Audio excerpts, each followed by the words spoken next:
Welcome to the Leadership Spark Podcast, where we equip you to be the great leader your people deserve. This is Corey, and we're going to spend the next 3 days talking about, as a leader, how do you lead remote teams? It's probably one of the most common asked questions that I get asked is, hey, how do you lead remote teams? What advice do you have for leading remote teams? Whether the team is fully remote or you have people who are part of your team, it's hybrid, they're remote full-time, or even people that they're in the office 2 to 3 days a week. It creates this complexity that didn't exist several years ago. And so it's a topic where people really lean in and they want tips and best practices for how to lead effectively people who are remote or teams who are remote. And so this was a listener question that came in, is how can I lead a remote team in a way that cultivates trust? And so I want to spend the next 3 days talking about leading remote teams. And I want to talk about why it's so hard to lead a remote team. And we'll talk about that today. Like, why is it so hard for us to lead people or teams who are remote? And I want to talk about tomorrow, 3 things that you never want to do when you're leading remote teams. And then day 3, we'll talk about 3 hot takes for you or tips that you can use to be more effective leading remote teams. So the question is, why is leading remote people so hard? Like, why is it so different? Why is it so hard? Why do we lean into that when it comes to comparing it to people that we're leading that may be in the office with us? And so I want to share with you 3 reasons why I think leading remote teams can be complicated and it can be hard. Number 1 is that when you have people who are remote, whether it's your full team or just parts of your team, we lose old signals of control. And what I mean by that is that if you're in the office with someone, you can see when they're at their desk. You can see when they're working.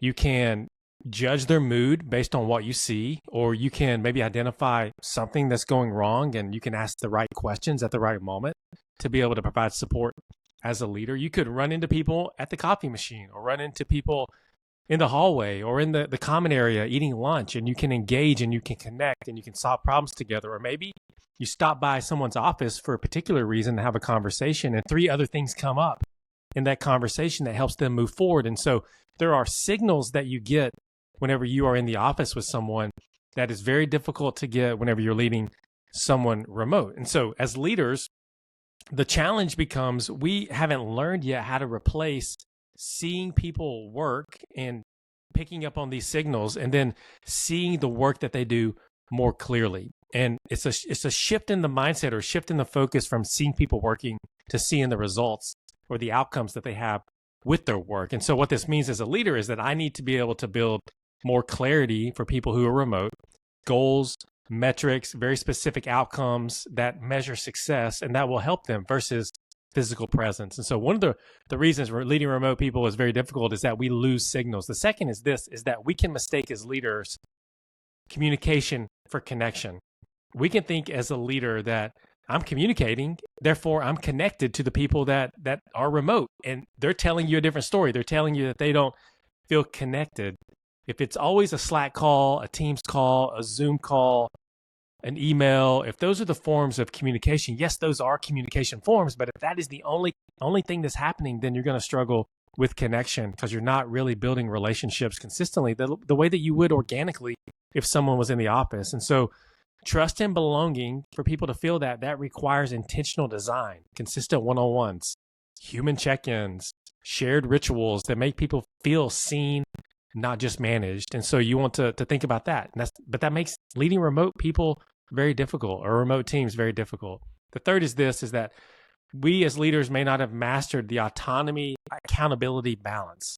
And that becomes very different whenever people are remote, because remote work demands both. It demands you give people the space to do their work, but also it demands you keep them accountable for the work that they're supposed to be doing. And it looks very different whenever someone is remote. And so most leaders lean one way or the other. Either they micromanage and drive the accountability, or they're distant and they create so much autonomy that people don't feel supported on their team. And so the best remote leaders, they set clear expectations, then they get out of the way and let people work, but they stay close enough to coach them.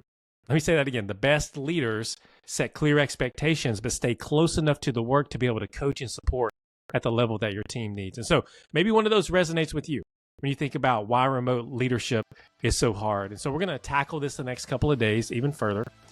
So we're going to talk about 3 things tomorrow that you never want to do when you're leading remote. And then we'll follow it up the next day with 3 really hot takes when it comes to being able to lead people in a remote setting in an effective way that gets the outcomes that you want as a leader. So tune in tomorrow to learn more about how to lead remote people effectively.